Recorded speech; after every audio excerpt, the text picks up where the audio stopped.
The Death Call. The Ghost of Greenbrier. My name is Clara Noguera, and I used to believe every mystery had an answer. That everything, even the supernatural, could be explained by logic and timing. I don't believe that anymore. It started as an assignment for my magazine, a feature about historical crimes that became legends. And that's how I found the story of Zona Heaster Shue, known as the Greenbrier Ghost.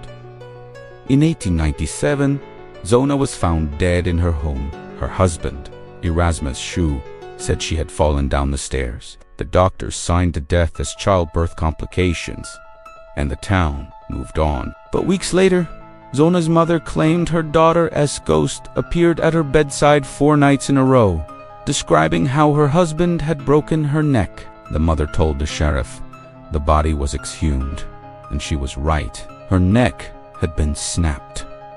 Erasmus Shue was convicted, and it became the only case in American history where the testimony of a ghost was mentioned in court. That's what intrigued me, not the haunting, but the proof. So I drove to Greenbrier, West Virginia, a quiet town tucked between foggy hills that seemed to hold its breath. Even in daylight, the air felt heavy, like the place remembered too much. At the small inn, the old receptionist asked what brought me there. I told her I was researching Zona's case. She froze for a moment, her hand still on the register. Then, "Don't stay up too late," she said quietly. "Phones ring after dark here." I laughed, thinking it was a local joke, but that night I understood what she meant. The next morning, I drove to the old Shue property. The house had been rebuilt long ago, but the air around it was colder than anywhere else. I took out my phone to record notes, and that's when it rang. The number flashing on the screen was strange. +13041897000. The digits caught my attention. 97, the year Zona died. I answered. Static, then silence. I hung up. 10 minutes later, it rang again. Same number. I hesitated but picked it up. Through the static, a faint woman's voice whispered, "He lied." Then the call ended. Back at the inn, I replayed the recording. The whisper was there, almost buried under noise, but clear enough to chill me. I isolated the sound on my laptop and realized there was something else beneath it, a faint metallic ringing, like an antique telephone bell. I tried calling the number back, but my phone displayed the message. "This number has been disconnected or is no longer in service." I stared at the screen for a long time. The next night, at 3:17 a.m., the call came again. The same number, the same static.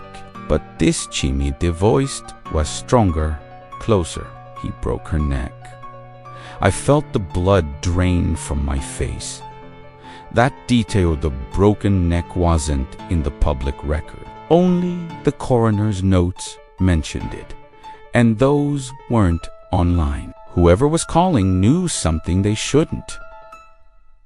The next day, I went to the local library. A woman named Helen, the town archivist, helped me find the original trial records. They were old, fragile pages filled with fading ink. On the final sheet, near the margin, someone had written a note in pencil. 3,041,897,000. The same number that kept calling me. Written in 1897, I stared at it, feeling my hands tremble. That night, I didn't plan to answer. I told myself I'd ignored it. But when the phone rang again at 3:17, my curiosity won. I pressed accept. The voice on the other end was clearer than ever. "Help me," it said. Then, beneath that whisper, a deeper male voice growled through the static. "Stop digging." The line went dead. I sat there in the dark for a long time, phone still in my hand, heart racing. I should have left then, but I didn't. I stayed one more night. I dreamed of a woman standing in a doorway, her head tilted unnaturally to one side, her face pale and sad. She said nothing, only stared at me, eyes filled with sorrow. When I woke, my phone was already ringing again. 3:17 a.m. I answered. No words, this time just the sound of crying. The next day, I packed and drove home. I thought distance would make it stop. It didn't. The calls followed me. Every night, at the same time, the same number. Sometimes I heard whispers. Sometimes laughter. Sometimes nothing but the hum of an old phone line. I stopped sleeping. My editor told me to take time off. So I returned to the newsroom one last time to leave my notes and that S. When it happened, every landline phone in the office started ringing at once. Dozens of them, the same number flashing on every screen. 304,897,000. Everyone froze. I picked one up. Who is this? I asked. Static filled the line. Then a whisper, softer than before, said, You wrote the wrong name. What name? I asked, barely breathing. Not Zona, the voice said. Clara, my name. The lights flickered. The computers shut off. Then, one by one, the monitors came back on, each displaying the same file. Final_call. MP3. My hands shook as I opened it. The recording started with my voice. This is Clara Noguera, recording notes for the Greenbrier story. Then another voice joined in, just half a second later, repeating every word I said. It was my voice, but distorted, warped, like a version of me trapped in static. Beneath it, faintly, I could hear someone crying. The weeping turned into a whisper. The whisper formed words. You're next. The file ended. The office fell silent. Then, from somewhere in the back, a single phone started to ring again. I was the only one left. I picked it up with shaking hands. Where are you calling from? I asked. A pause. Then the voice, low and calm. Inside the newsroom. I dropped the phone. The lights went out completely. For a moment, the only sound was ringing dozens of phones, all at once, echoing in the dark. And under the sound, I heard it again, mine, whispered over and over. When I opened my eyes, I was in a hospital bed. They told me ED been found unconscious on the newsroom floor, surrounded by broken glass and fallen phones. The doctors said I'd suffered exhaustion and auditory hallucinations, but when the police returned my phone, there was a new voicemail waiting. The timestamp read 3:17 a.m. The message lasted 7 seconds. A faint breath, then the same whisper. He lied. I deleted it. The next night, it came again. And again. Always at 3:17. Always the same voice. Yesterday, I changed everything. New phone, new number. That night, I waited, telling myself it was over. At midnight, nothing. At 3:17, the phone rang. This time, the screen didn't show a number. Just one word, Green. I answered. A woman's voice sobbed softly, then whispered, He's here. Who? I asked. Silence. Then, in that same fragile whisper, Clara. Now the calls come earlier 3:16. Las 3:12. Las 3:10, each one closer. as if time itself is collapsing. I think it's counting down. I don't know to what, maybe to the moment when the line finally connects both sides, the living and the dead. And when it does, I don't think she'll be the one calling anymore. I think I will. The end.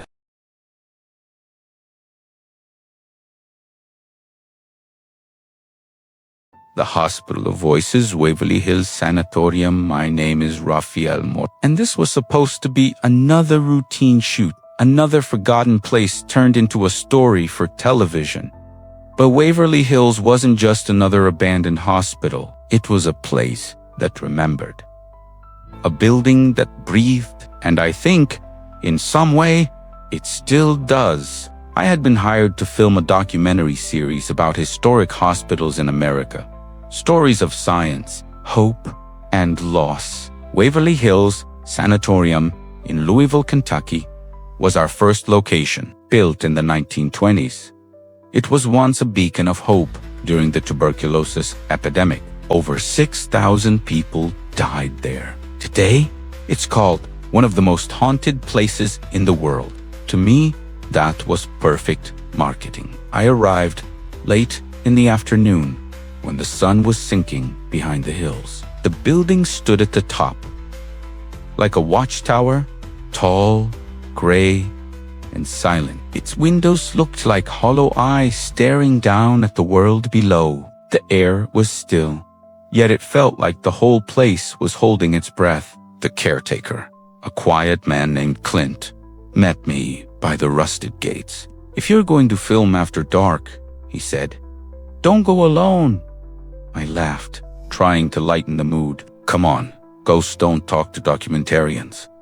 He didn't smile. He just said, "They talk to anyone who listens." I set up my gear, cameras, lights, audio recorders. My plan was simple. Capture the atmosphere, the wind, the echo of long hallways, the sound of nothingness. But I learned quickly that in Waverly Hills, there is no such thing as silence. My first recording was in the tunnel under the hospital, a steep passage once used to carry bodies out of sight. Locals call it the death tunnel. I stood there, listening to the air move through the corridor like a sigh. To test the acoustics, I spoke aloud. "Sound test, 1, 2, 3. When I played it back, there was another voice, faint, female whispering. 4. I stared at the recorder, convinced it was a glitch. I deleted the file, tried again. 1, 2, 3, and again, soft as a breath. 4. A different tone this time. Male deeper. Close. Too close. I told myself it was feedback, maybe interference from my mic.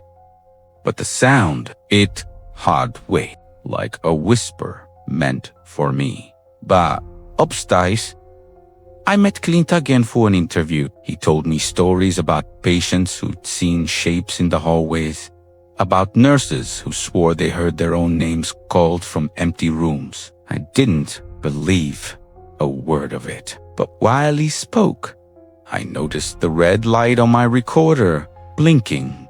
Not when he talked, but a moment before, like it was catching something ahead of time. When I pointed it out, Clint just said, "That's normal." But the way he said normal didn't sound like reassurance. After he left, I stayed alone to record narration. I sat in the main hall, skripici in hand, microphone steady. October 14th, I said, inside Waverly Hills Sanatorium. People say, those who come here alone hear things, whispers, footsteps, the dead asking questions. But I don't believe in ghosts. Science always has an explanation. Silence, then, through the headphones, a soft reply. Explain this. Then, my body froze. It was my voice, but twisted, hollow, stretched, like something imitating me through static. I rewound it, thinking I'd imagined it, But there it was, again. And this Jimmy I heard breathing right before it spooked. I turned off everything and decided to leave for the night. But curiosity had always won. I wanted one last shot, the 5th floor, where the most dangerous patients were kept. That's where, according to the legend, a nurse had hanged herself in room 502 after hearing voices for weeks. The air on the 5th floor was colder, heavier. The walls were covered in dark stains. Doors creaked open on their own as the wind moved through broken windows. When I reached room 502, I hesitated. The door was half open, swinging gently. Inside was a single rusted bed frame and an old chair lying on its side. So I started recording again. "This is room 502, I said into my digital recorder. "A nurse is said to have ended her life right here. Locals and ghost hunters say she still walks these halls, forever asking for help." The air was cold, heavy. Then my recorder beeped. The screen went completely black, but the small red recording light stayed on, blinking, listening. Before I could even think about pressing a button, a voice crackled through the tiny speaker. "Rafa," I dropped it. The clatter echoed unnaturally loud in the dead silence of the room. The voice, it was my own. But it was distorted, wet, like it was speaking from underwater. My heart hammered against my ribs. I shouted into the darkness, "Who's there? Is someone in here?" Only silence answered back. My hand was shaking as I swept my flashlight beam across the room. And then I saw it. In the far corner, my light caught a figure faint, human-shaped, as still and dark as a shadow. And behind it, the peeling wallpaper on the wall seemed to ripple, like it was breathing in slow, deep waves. That was it. I ran. I didn't look back. Down the decaying stairs, through endless, twisting corridors, until the main exit appeared like a beacon of salvation. I burst out into the freezing night air, gasping for breath. The recorder still clutched tightly in my hand. Its little red light blinked steadily, like a single malevolent eye, refusing to close. Back in the safety of my hotel room, I told myself I wouldn't listen to the recording. I told myself it was just a trick of the mind, exhaustion playing games with me. But curiosity, that dumb curse, got the better of me. I had to know. I connected the recorder to my laptop, and my blood ran cold. The file directory opened, and there were over 100 new audio files, all labeled Help, WAV, one after another. I had only recorded maybe 20 minutes in total. With a trembling hand, I clicked open the first file. It was me, my own narration from room 502, but underneath my voice, barely audible, were faint whispers. They were repeating my words just a few seconds behind me, like a distorted echo, and between my sentences, I could hear soft, desperate cries. "Help me, please, help me." I went to the next file, and the next. With each one, the whispers grew louder, more frantic. By the 10th file, they weren't whispers anymore. They were screams. Full-throated, agonizing screams that made the hair on my arms stand up. One voice cut through the chaos, clear and terrifying. "I'm here!" Below. That one word, below. It hit me like a physical blow. I remembered the tunnel, the infamous body chute, the place where this whole unsettling feeling had started earlier in the day. I knew I had to go back the next morning. I didn't bother with permissions. I drove back to the sanatorium, the morning light doing nothing to soften its grim facade. The main gate was locked shut, so I climbed the rusty fence The building looked even larger in the daylight, more like a giant, festering wound on the landscape than a structure. The wind howled through the broken windows, carrying a faint sound of metal scraping on concrete. Or maybe it was something else. Maybe it was the sound of breathing. Inside, the silence was even more profound than at night. Every step I took echoed twice, once from my own boots on the dusty floor, and once from something else, something just behind me, perfectly mimicking my pace. The entrance to the body shue was a maw of absolute darkness. The air was thick, damp, like breathing through a wet cloth. I switched on my flashlight and hit record on my device. Static erupted from the speaker immediately, and then a voice. My voice. You came, finally. I froze solid, my feet rooted to the ground. The voice was calm, steady, like it had been waiting for me.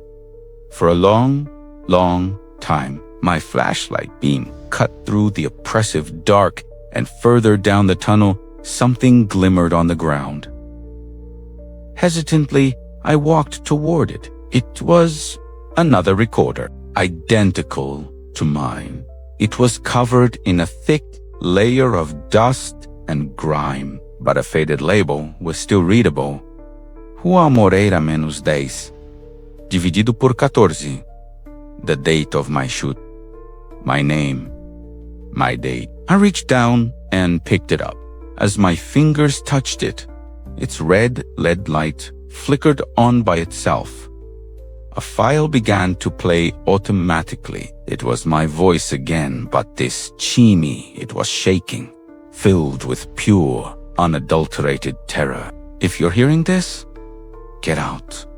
Don't go any deeper. They don't want us to leave.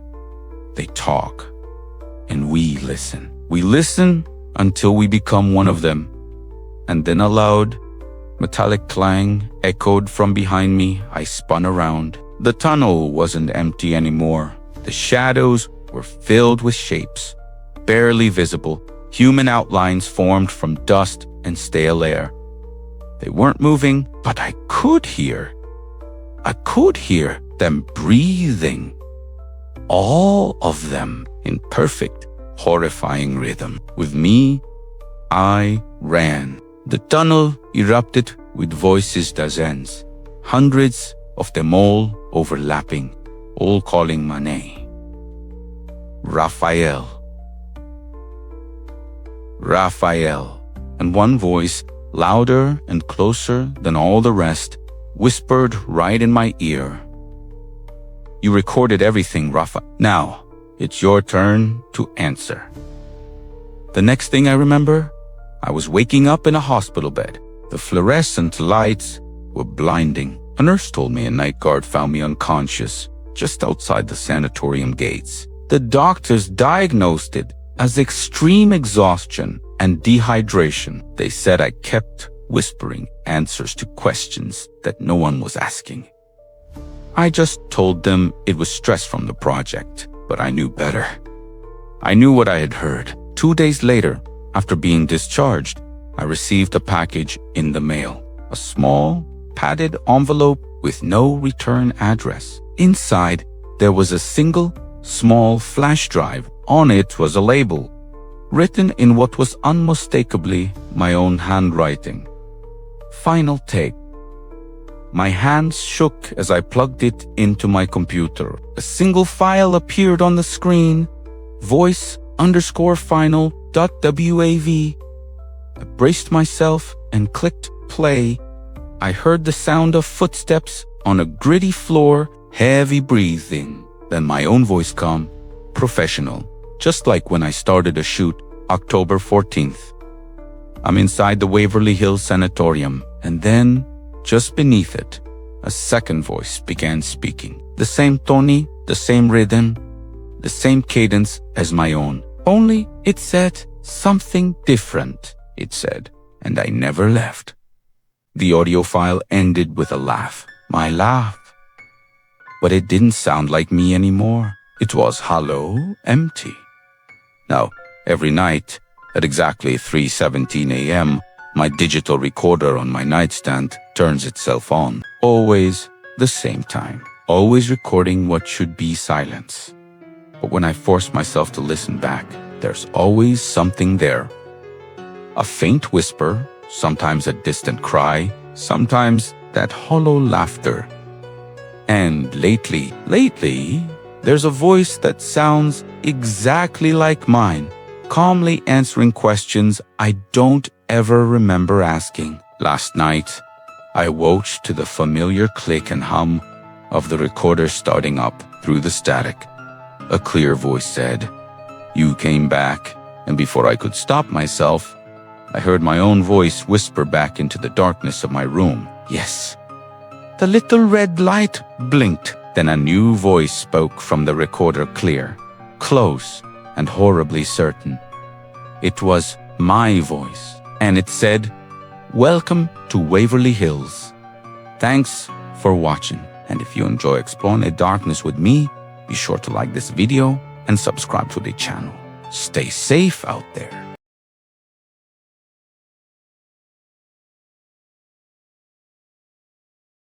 My name is Lucas Almeida. I am Oraiwuza, content creator who explored haunted places. The kind of videos people call YouTube ghost hunts. I never truly believed in any of it. Not until the night I walked into the wrong house. That house stands in Villisca, Iowa. Locals call it the House of Shadows, but its real name is colder. The Villisca Axe Murder House. In 1912, an entire family was slaughtered there, the parents and 6 children. The killer was never found, and since then, no one has spent a night inside without hearing something or losing a part of themselves. I went there last June. I told myself it would be just another video for the channel. 24 hours in the most haunted house in America, a catchy title, viral potential. And if it worked, maybe I could finally get out of debt. I didn't know the price would be something else entirely. I arrived in Villisca near sunset. The town looked frozen in time. Wooden houses, rusted fences, an air of loneliness that clung to your skin. As the sun sank, the shadows stretched across the empty streets. And at the end of the road, it stood there small, 2-story stall, with windows that looked like tired eyes. The Moore House. The front door creaked open. Inside, the air smelled of damp wood, rust, and something sweet, ... or blood. I set up my cameras, one in each room, unpacked my gear, microphones, flashlights, EMF detector all ready. Then I recorded the intro. "It's 7 p.m., I said, facing the lens. "Tonight, I'll spend the night inside the house where 8 people were murdered with an axe. They say no one leaves here the same, but I don't believe in curses." A lie. My voice was already shaken. Something was wrong with the silence in that place. It was heavy, as if the air itself had weight, as if the walls were breathing. Around 9:40, I sat in the kitchen to review the footage. While watching the living room camera, I noticed something strange. The rocking chair in the corner ... was moving slowly back and forth. I swear no one had touched it. I thought it might be the wind, but the windows were shut. I paused the video and advanced frame by frame. Then I saw it in the mirror's reflection. Shadow, thin, still, standing right behind me. I turned around. Nothing. Suddenly, the camera battery began to drain fast, unnaturally fast. I turned everything off and checked the SD card. Among the files, there was one I didn't remember recording. No title, no timestamp. Just the name, 03H17MP4. I opened it. The screen stayed black for a few seconds. Then a whisper. "You're next." I slammed the laptop shut. My heartbeat was so loud it drowned out everything else. I decided I'd just stay awake until sunrise finished the challenge and get out. But the house had other plans. Every clock inside stopped ticking. All of them frozen at the same time. 3:17 a.m. then, from upstairs footsteps. Slow, dragging, as if someone was shuffling down the hallway. I grabbed my flashlight and went up. The floorboards creaked, like they were answering my steps. In the master bedroom, the bed was covered in dust. But the sheets, they had fresh indentations, as if someone had just lain there. On the pillow, I found a yellowed note. The handwriting was faint, nearly gone. 7 sleep, the 8 watchers. Behind it, a list of names, the victims, and one empty space at the bottom. Then a noise in the hallway. My flashlight flickered. For a split second, I saw something near the stairs, a small figure, a child, standing perfectly still. Then ... gone. I bolted downstairs. The front door was locked from the inside. Every window sealed shut. The living room clock read 3:17 again. I looked at the window's reflection, my reflection, but it was smiling. I wasn't.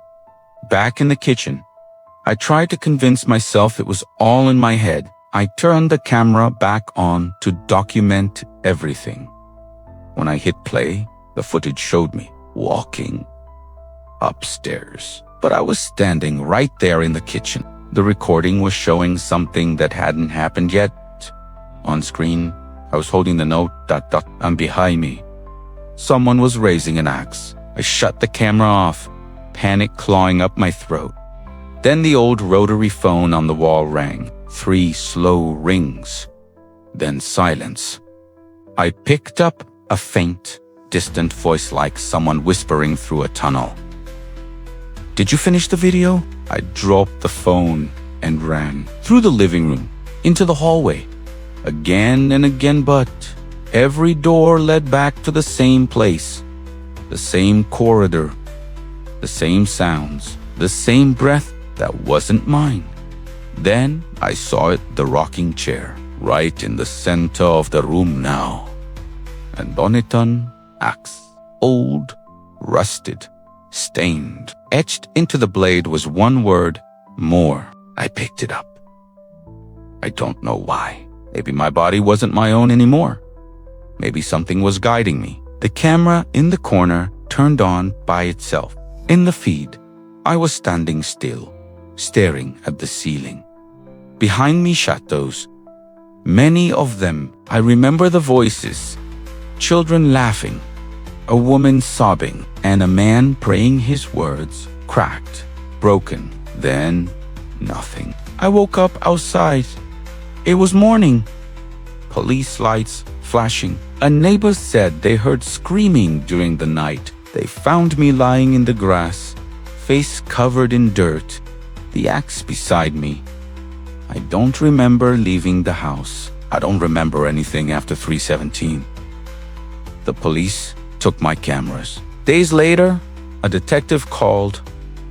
He said he'd managed to recover one clip. I asked what he saw. There was a long pause. Then he said, "You weren't alone in there. I tried to go back to normal life." Deleted the channel, disappeared from social media. But sometimes I get emails with no sender. Always the same subject line, Tres, it is a Sechi MP4. When I open them, the video is short, just a few seconds. A dark house, footsteps in the corridor. At the end, the camera falls, and a hand picks up the axe. My hand. It's been a year, but some nights, when I wake around 3 a.m., I hear that sound again. the rocking chair, forward and back, as if someone's waiting. They say, time doesn't move inside the Valeska house, that those who enter get trapped in a loop that never ends. 8 people died there, but 8 is a number that needs balance. And that empty space on the note still waits for a name. Maybe mine, or maybe the one who watches this video until the end.